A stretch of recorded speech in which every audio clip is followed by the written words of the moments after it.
Ramakrishnan. Despite his busy schedule, it's an honor to have you here, sir, every time. And I have no words to thank Professor Mohan, sir, for having allotted time for this webinar.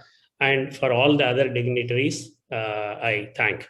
And before moving on to this webinar series, this has been a fascinating journey for me personally. I had to read and browse a lot, of course. The challenge was to present a story from the distant past with accuracy every time, and this is the 8th in the series. As this is a story of science, I realized that it should not be distorted. I also realized that I should not be guilty of not acknowledging the work of someone who had contributed to the advancement of science. In many publications, this may not happen, but since this webinar is all about accuracy, I try to bring in all the unacknowledged people. When it comes to exploring the history of science, the regular publications never cover the troubles by the humans who are known only as scientists to the world. During those 10 months of intense work in a hot lab on the terrace of a biochemistry building in University of Toronto, Banting was torn by so many personal challenges. He was recovering from post-traumatic stress disorder and post-traumatic stress disorder. Then he was actually torn by his love affair. His love affair of 8 years with Roach was in shambles. He was addicted to alcohol to get some good sleep. He was in huge debt because of his purchase of a house in London, Ontario. He was jobless and was just given the lab and an assistant to work with, and not even a monthly salary. He had no research experience whatsoever with animals, and his operated dogs were dying every day. And he was at loggerheads with his own superior, Professor MacLeod. With this background information, if you analyze what he had achieved in those 10 months, you will be astonished. What I tried in my presentations is to place the scientific achievements in the context of the human emotions. I apologize for the long presentations, and to make it interesting to everyone, I chose to tell the story only through pictures. In the last webinar, we celebrated the lifetime work of 4 saviors. You can see on the lower left corner, the slide which I used as a head slide for the last webinar. You can see James Madison Allen, Frederick Banting, Elliot P. Jocelyn, as well as D.H. Lawrence there. Lawrence had an Indian connection as he was a military medical officer in British India, and later he also developed type 1 diabetes and was saved by Banting's insulin. Today, it's our turn to explore how patients got resurrected by insulin. In early days, the insulin production was very patchy. Some did not work, and the potency varied from batch to batch. Some worked, some did not. Till Eli Lilly perfected the purification process, this problem persisted. To quote William Osler, the greatest physician of modern medicine, the way to live the longest is to acquire a chronic disease and take good care of it. Though patients with type 1 diabetes are not acquiring the disorder by their actions, if they take good care of it, they can live longer than even their doctors. In this presentation, we are going to cover the life stories of 4 people and few others also. The 4 are Jim Havens, Elizabeth Hughes, Teddy Ryder, all from US, and Eva Saxel from Czechoslovakia. I've chosen each one of these 4 for different reasons. Jim for his lifetime achievements, Hughes for her meticulous record keeping, and Ryder for his lifelong bonding with Banting. The reason why I chose Eva is a surprise, which will be revealed in the later part of this presentation. All of them had a long, productive life. That is very important. For people who live long with type 1 diabetes, now we have medals, so they can even get awards. One such award is this award, a very prestigious one. For Indian achievers with type 1 diabetes, this prestigious medal is being awarded by Dr. Mohan's Diabetes Academy. To be eligible, the patient must have lived long enough without complications of diabetes, meaning that patients can do it if they are motivated and if their physicians are up to the task. Unlike today, the diagnosis of type 1 diabetes was a death sentence before the discovery of insulin, which was in 1921.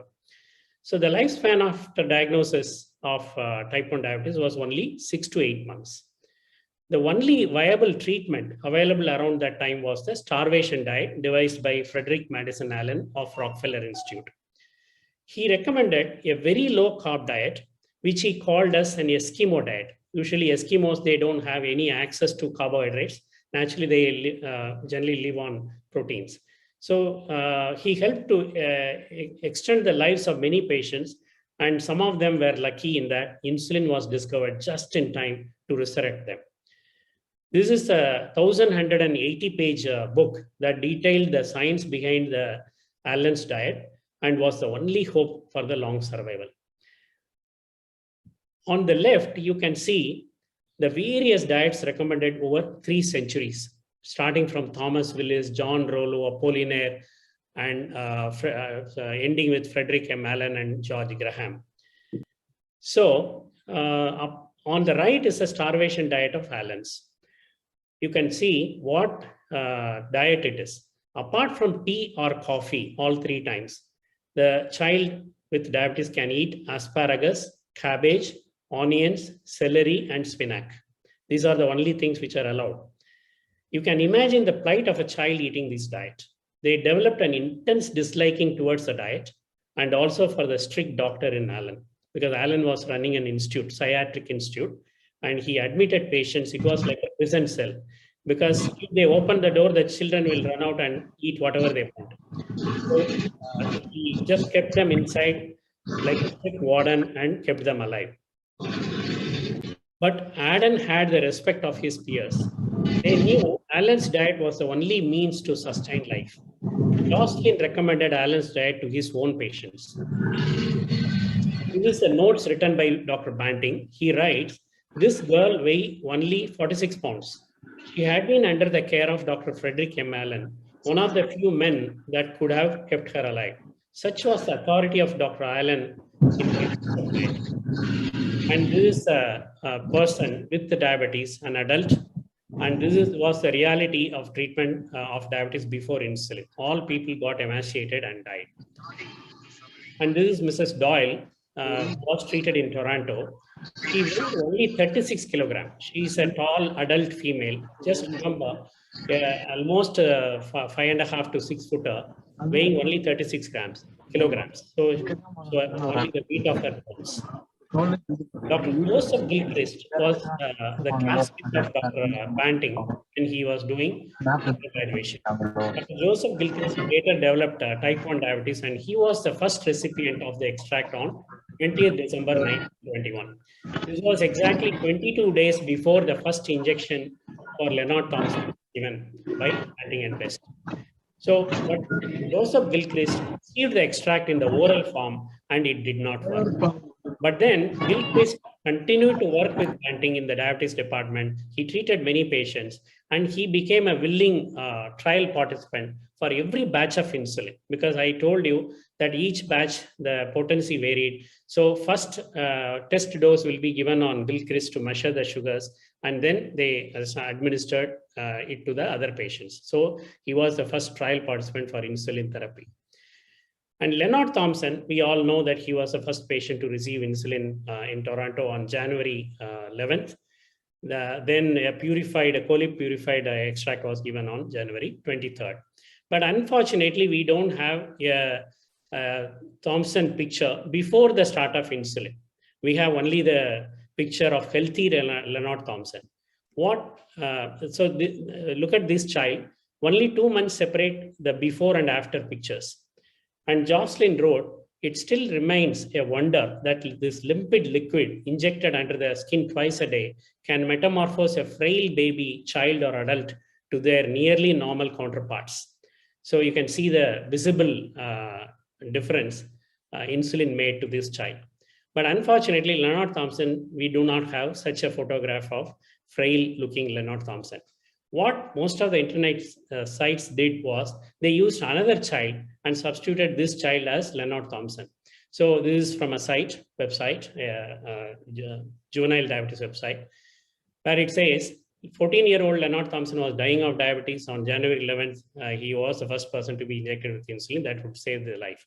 And they have given 2 photographs, which was not Leonard Thompson. Leonard Thompson was 13 years old when he got diagnosed, whereas this child is around 5 to 6 years old.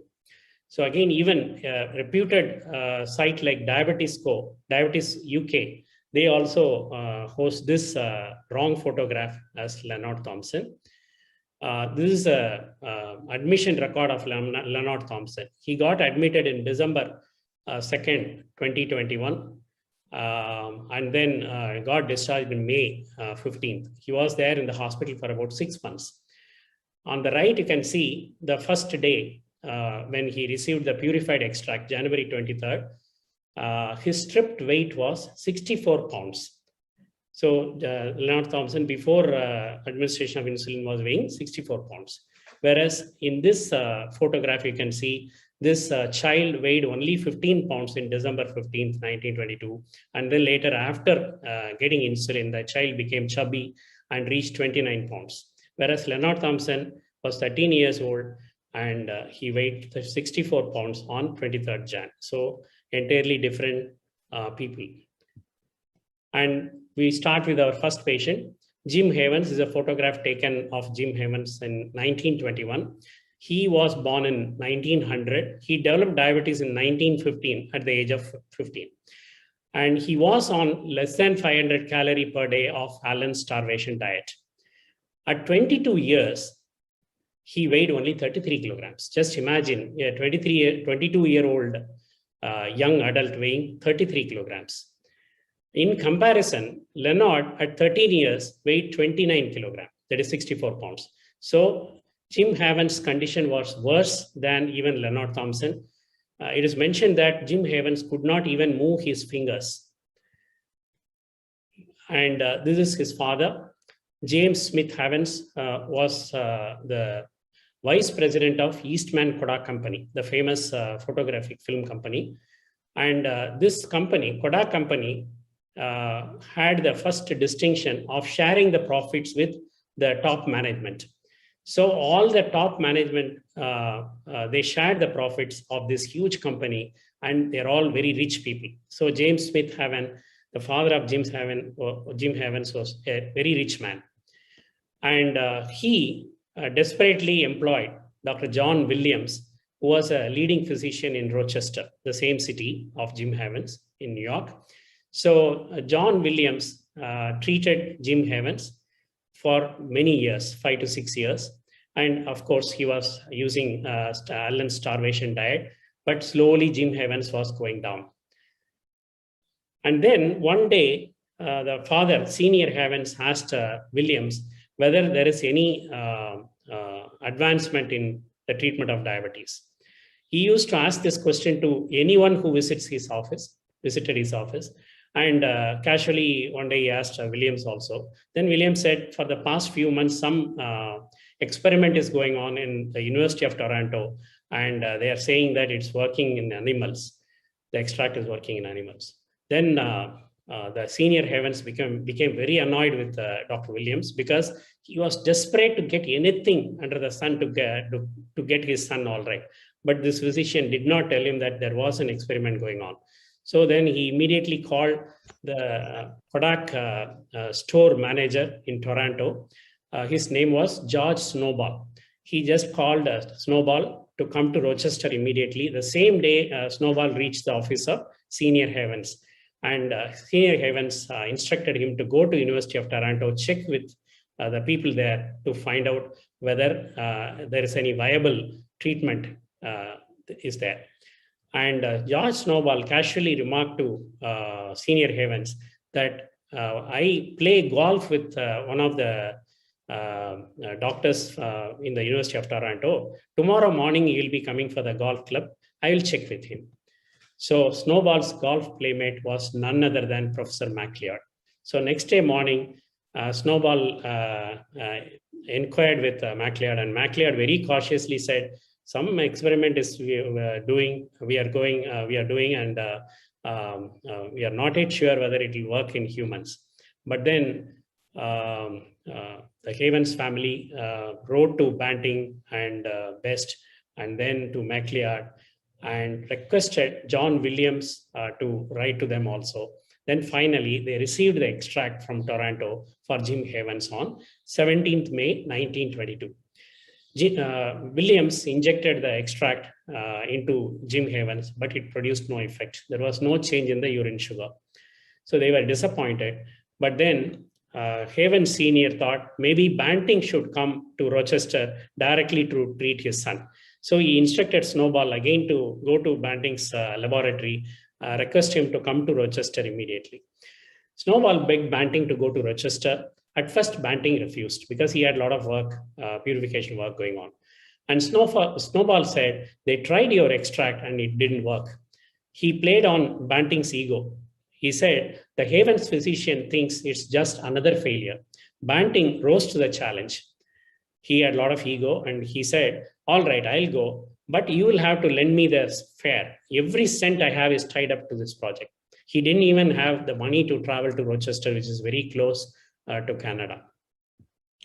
Then Banting started injecting the extract one evening, and that is exactly on 26 May 1922.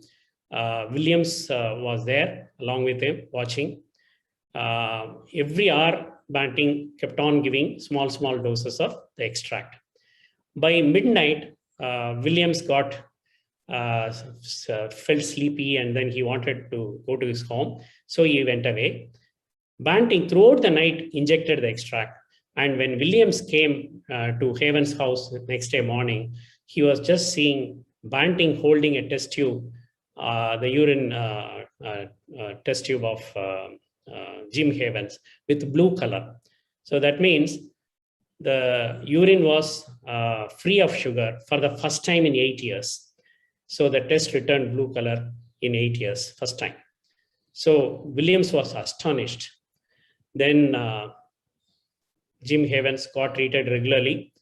And since they were very rich, every week the extract used to be sent through a train from Toronto to Rochester. And people will collect the extract and will hand it over to Williams, and then Williams will administer. Slowly, Jim Havens recovered, and this is his record between May 17th to 29th, 1922. Then in December, he became very healthy. Then on December 11th, Jim wrote a letter to Banting describing his experience eating egg and toast for the first time in years. Jim was so delighted by the experience that he said egg and toast was the only food necessary in heaven, because he was eating Allen's starvation diet for about 8 years. And this was the first time he was eating egg and toast. And Dr. Williams, his physician, said of Jim Havens, the restoration of this patient to his present state of health is an achievement difficult to record in temperate language.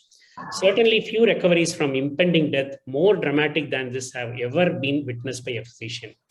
And this is George Eastman on the left, and he is just looking at the cinematographic camera readied by Kodak company. And you are seeing Thomas Edison there looking at the camera. So George Eastman was the owner of the Kodak company, and Havens Sr. told Eastman that his son got recovered miraculously by treatment given by Dr. Banting. Eastman got very much impressed and wanted to meet Dr. Banting. So Eastman owned a palatial bungalow. Actually, it is said it is the built-up area is 35,000 square feet. And this is the Kodak Museum in Rochester now. And this is the dining room where George Eastman hosted Banting. Jim later wrote about this. My parents arranged a dinner for Fred Banting with George Eastman, who was anxious to persuade Fred to come to Rochester and work at the new medical school here. When Banting told Eastman his first loyalty was to Canada, Eastman turned to my father and said, here is a young man I admire. He has backbone. So that was his loyalty to his nation. So even though he was without any job, without any money, was in doldrums, but he did not accept what Eastman gave to him. And then Eastman, within few years, he donated 75 million US dollars. Just imagine the current rate, conversion rate, 75 million US dollars to Massachusetts Institute of Technology. And then he committed suicide. In his suicide note, he wrote, "To my friends, my work is done. Why wait?" And this is Dr. Williams, Jim Havens' physician. He became so impressed with Dr. Banting that he sketched Dr. Banting. This is a sketch done by Dr. Williams himself, presented to Dr. Banting. And it also appeared in the cover of the magazine called The Bulletin in 1946. And when Jim Havens became better and better, he wanted to know whether he can marry.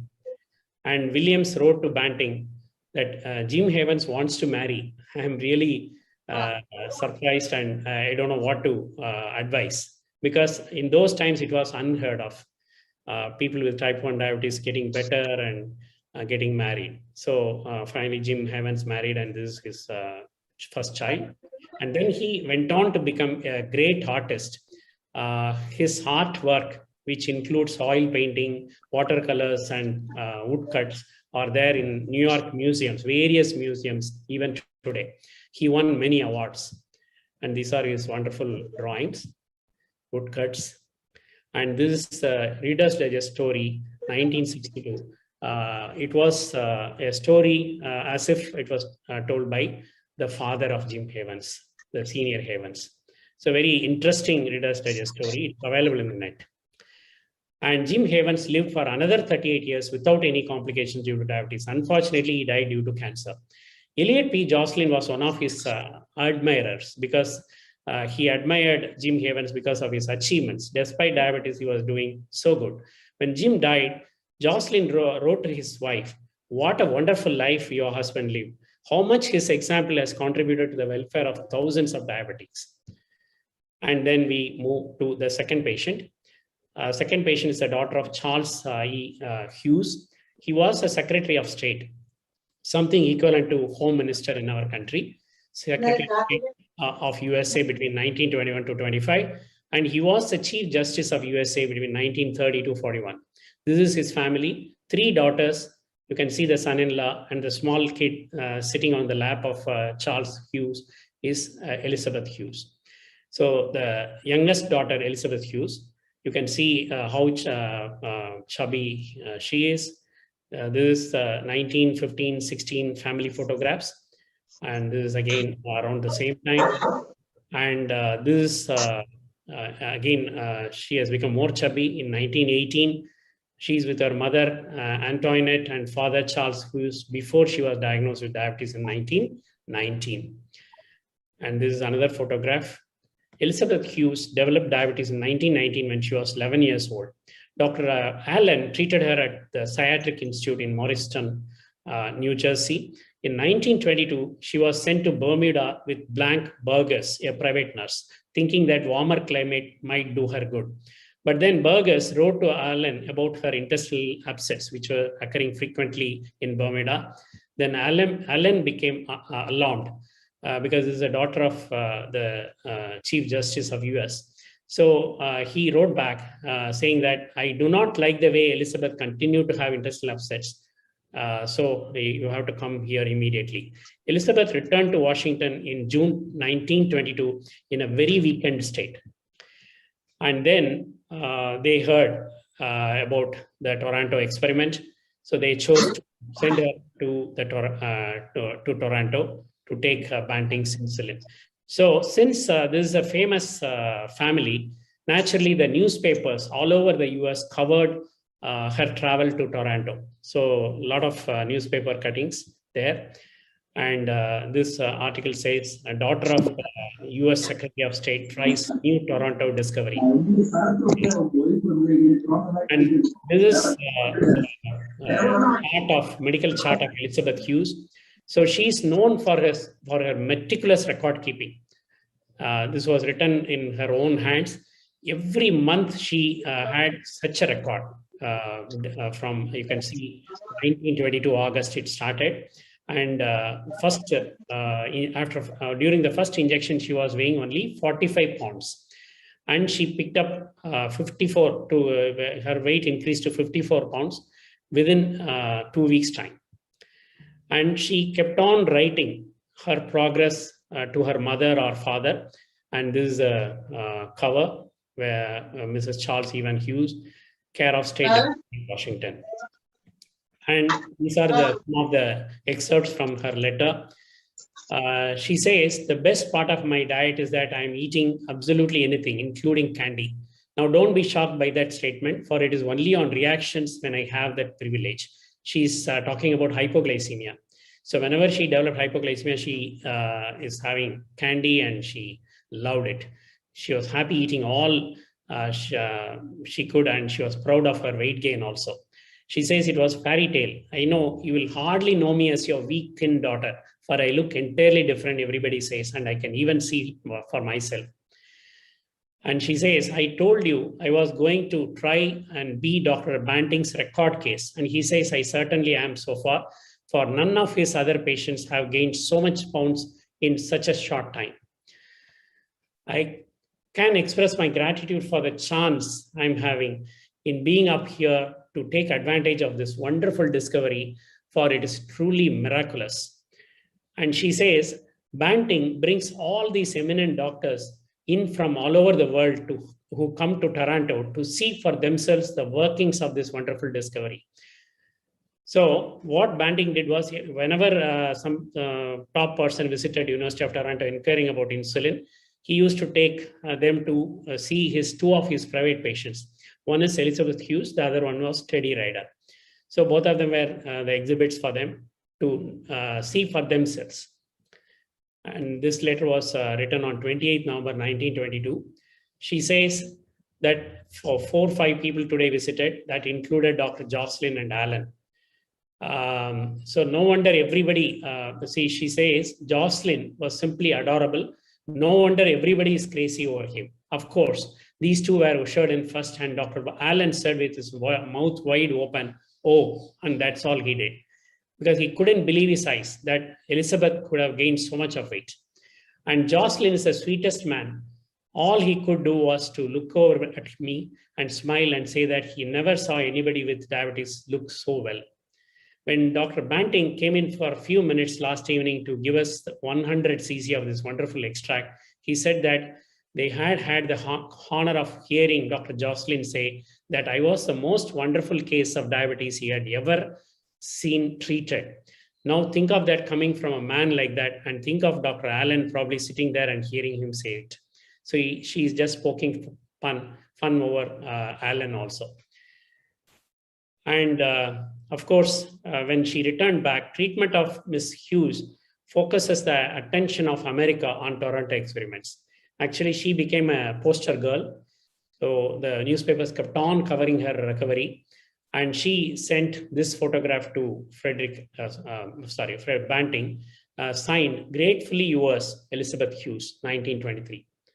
So she recovered well, and then press continued to follow this famous patient.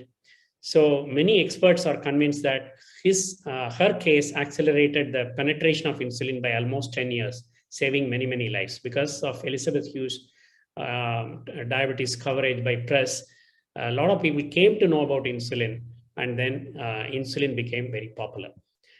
And this is again Elizabeth Hughes. She married a famous lawyer, and then her husband. You can see both husband and wife standing on the right corner.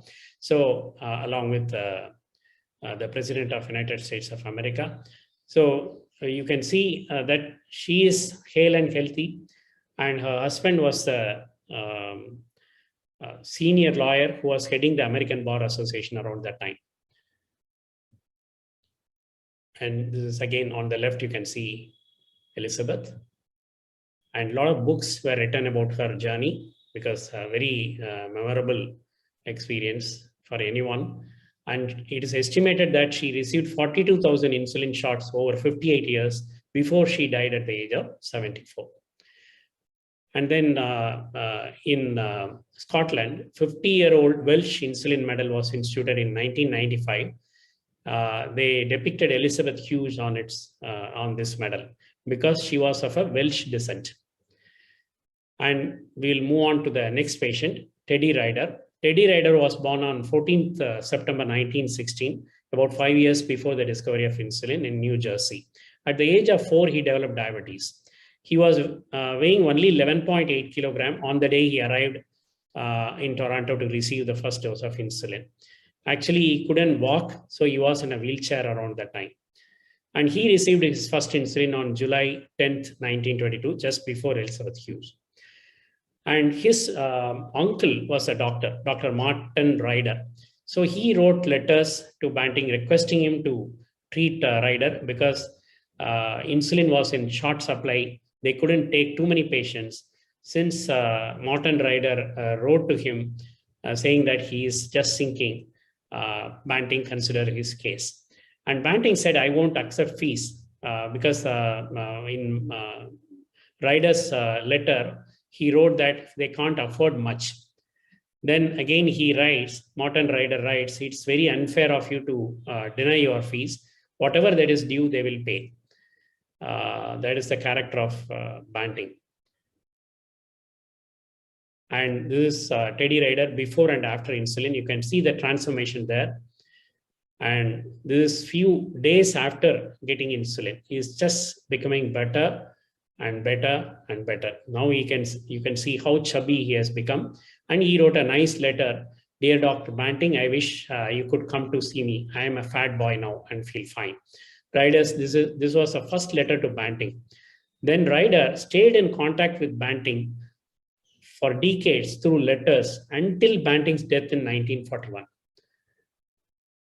And this is again Teddy Ryder in 1922. You can see his sister Margaret, who was always with him, sitting on the steps. Banting even attended his 6th birthday party, which happened in US. So Banting traveled from Canada to US to attend Teddy Ryder's birthday party. This is again in April 1923. So from 11.4 kilogram to 20.4 kilogram within 1 year after treatment. And he was called as Banting's living miracle. So this is a photograph taken in 1925, and you can see how healthy he looks. So this was a newspaper coverage about him when he became old, and he visited Toronto for 75th insulin anniversary. So Ted Ryder, age 75, in July 1922, he was the first person to be on insulin for more than 70 years. He died at the age of 77. And then we will see few patients before moving on to our main patient. Charlotte Clock is important in this series because she was the first person to undergo surgery.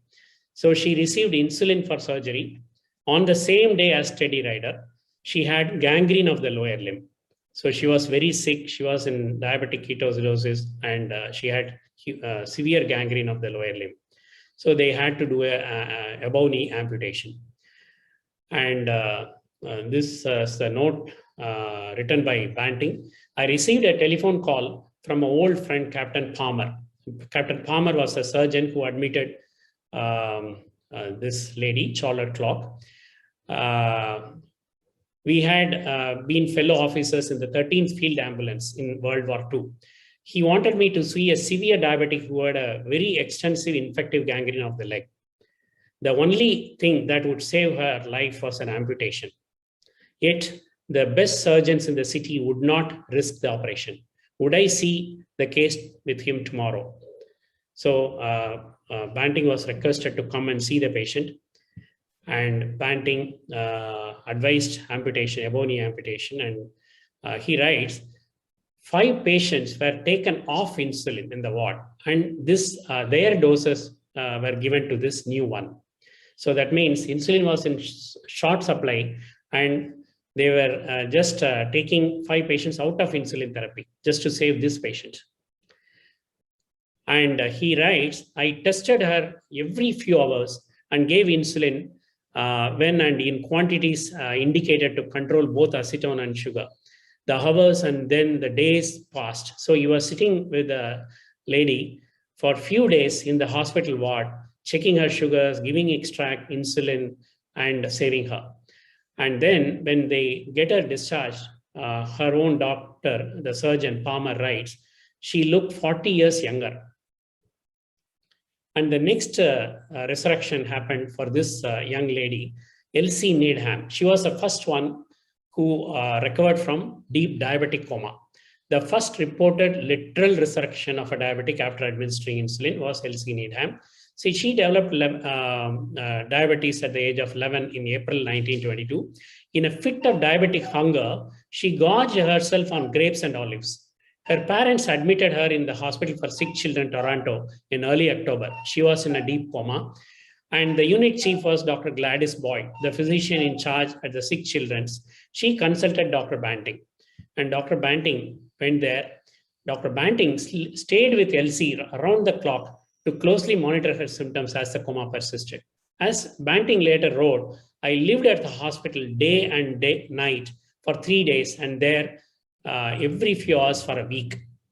After further treatment, during which she experienced fever, delirium, and many fluctuations in her condition, Elsie finally regained consciousness. It's a wonderful recovery, all right. The Hospital for Sick Children superintendent told the Toronto Star, the newspaper, on November 1st, by all the medical laws and expectations, she ought to have been dead. So Banting was the one who saved her, sitting by her by the bedside for many days. Banting excelled in the art of insulin therapy. Unfortunately, for many reasons, he just quit his diabetes practice within a year after insulin discovery. Elsie Needham was the first patient to recover from diabetic coma. So the early insulin patients experienced a reprieve from death almost without precedent in history of medicine. Indeed, it was a reprieve as visually and emotionally and spiritually as spectacular as anything we can imagine.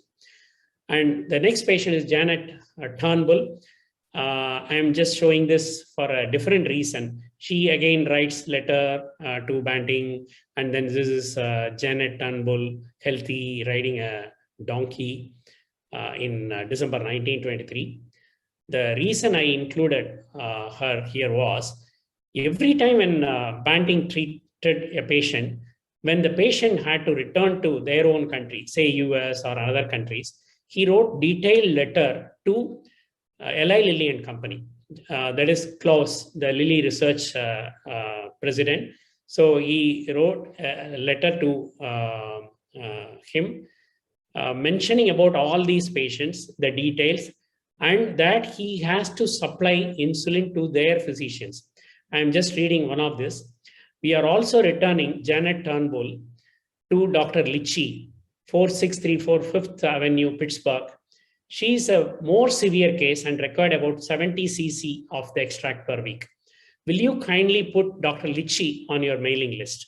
So he is recommending Lilly to take care of the supply. And he's so methodical in his practice. And also he writes, in yesterday's letter, I told you, we were giving 100 cc blue label at one time intravenously to a diabetic patient. I regret to state that acidosis increased. I think Professor Mohan would agree that by today's standard, low-dose insulin therapy is advocated, especially intravenous therapy, low-dose, for diabetic coma patients. So in olden times, they were trying all their might to save those patients. Now we will move 20 years ahead. So from 1920s, we are going into 1940s. I don't know whether any of you will recognize this photograph. This is the Auschwitz entrance, the camp entrance, where Jews were killed in gas chambers by the Nazis. So at the entrance, you can see a railway track. So they just brought train loads of Jews, and this train will enter into a platform inside that compound. And in the platform, a doctor called Mengele, this is a platform, a doctor called Mengele will sit, and he will decide whether the person goes to the right or left. So he'll sit in a chair, people will be alighting from the train, and he will say, he will look at the person, decide whether the person is fit to work. If the person is fit to work, he'll say right. The person is unfit, he'll say left. All people who are on the left will be sent to gas chambers immediately for immediate death. People on the right will be taken to the camp for continuous experiments, work, and other tortures. So he used 3,000 children as subjects in experiments that exposed them to disease, disfigurement, torture under the guise of medical research. And these are some of the children within that Auschwitz camp. The only person, only type 1 diabetic who entered this camp and returned alive was Ernest Sturzer, the lone type 1 diabetes patient who survived Auschwitz. On the right, you can see his memoirs. It is available in the net, about a 20-page, 25-page document. You cannot read this story without shedding tears. So much of trouble he has undergone to keep himself alive. So for want of time, I'm not covering that. And we are moving on to Czechoslovakia. This is Prague, the capital city of Czechoslovakia, where a small child, Eva was born in a very wealthy family, and her father was a big businessman. You can see Eva with her brother here. And then Eva Saxel, she was a linguist. She was a graduate in linguistics, and she married Victor Saxel. And then as soon as they married, within a week or so, Nazis invaded Czechoslovakia. So they had to run for their life. So they sailed in a refugee ship to China, Shanghai, in 1940. So newlywed people, within a week of marriage, they had to go as refugees to Shanghai.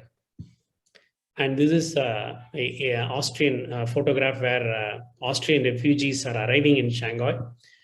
And you can see the Jewish refugees in the ghetto of Shanghai. About 35,000 people were there in crowded conditions, unhealthy conditions. But then, since Eva can teach English, she just became famous among the Chinese people. She started taking English classes, and Chinese people started loving her because she was teaching English for their children. Unfortunately, she developed type 1 diabetes after a few weeks arrival in Shanghai. Slowly, her condition was deteriorating.